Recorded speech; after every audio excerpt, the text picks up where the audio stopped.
Sampa tayong gumawa ng laruang bangka. Yari ito sa kahoy, sa ilog ito pinalutang. Ngunit tila nalagot at ang bangkay naanod. Nangako ang bata na lumuluha na kanyang hahanapin, na nawala niyang bangka. At hindi na nagtagal nang makita niya ito sa tindahan. Nag-ipon siya ng pera ng kanyang mabili. Siya'y umiyakap niya ng masaya.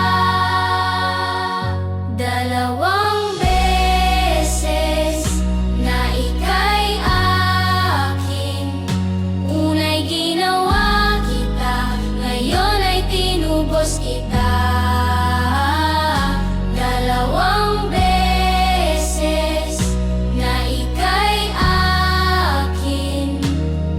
Yan ang sabi ni Jesus. Gumawa ang Diyos ng isang tao, yari ito sa pag-ibig.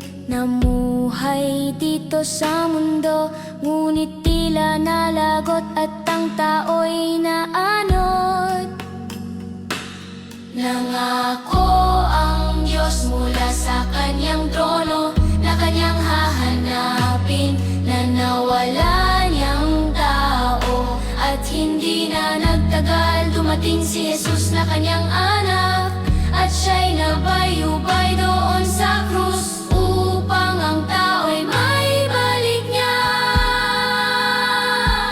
Dalawang beses na ika'y akin. Una'y ginawa kita, ngayon ay tinubos kita.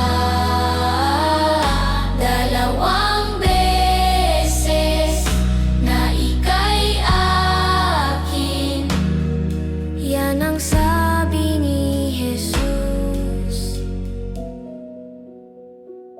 Una'y ginawa kita, ngayon ay tinubos kita. Dalawang beses na ika'y akin. Yan ang sabi